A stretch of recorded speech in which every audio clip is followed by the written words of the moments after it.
Bread আর আলু দিয়ে তৈরি করা এই মজাদার স্ন্যাক্সের রেসিপি আপনাদের সঙ্গে শেয়ার করছি, যেটা আউটার লেয়ারটা খুব বেশি ক্রিস্পি হবে, ইনসাইডটাও অনেক বেশি ফ্লেভারফুল হবে।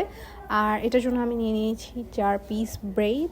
ব্রেডটার সাথে আমি এখানে দিচ্ছি পেঁয়াজ কুচি, মরিচ কুচি আর ধনিয়া পাতা কুচি।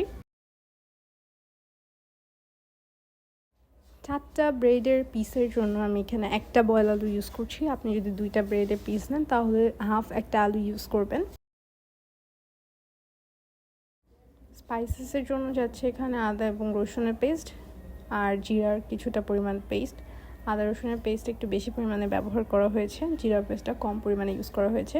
ঝালের জন্য লাল মরিচের গুঁড়া। সবগুলো উপকরণ দিয়ে আমি আলতো হাতে মাখিয়ে নিচ্ছি শুকনো অবস্থাতেই। অল্প একটুখানি পানি দিয়ে খুব ভালো করে আবারও মিহি করে সব কিছু একত্রে মিক্সড করে নিব। আর এবার আমি একটুখানি মৌরি এবং ধনিয়ার গুঁড়া দিচ্ছি। এবার হাতের সাহায্যে শেপ দিয়ে নিচ্ছি।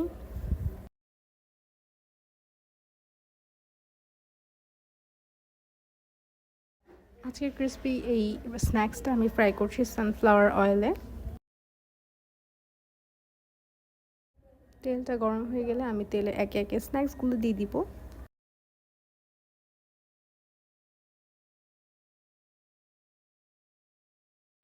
এপাশ ওপাশ উল্টে পাল্টে একদম লাইট ব্রাউন কালার হয়ে আসলে উঠিয়ে নিব। অবশ্যই খেয়াল রাখবেন ভেতরটা যাতে পারফেক্টলি কুকড হয়।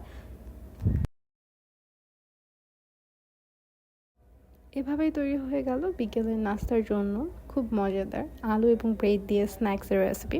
আশা করছি আজকের এই রেসিপিটি আপনাদের অনেক অনেক ভালো লাগছে। আর ভালো লাগলে অবশ্যই চ্যানেলটা সাবস্ক্রাইব করবেন। আজকের মতন আল্লাহ হাফেজ।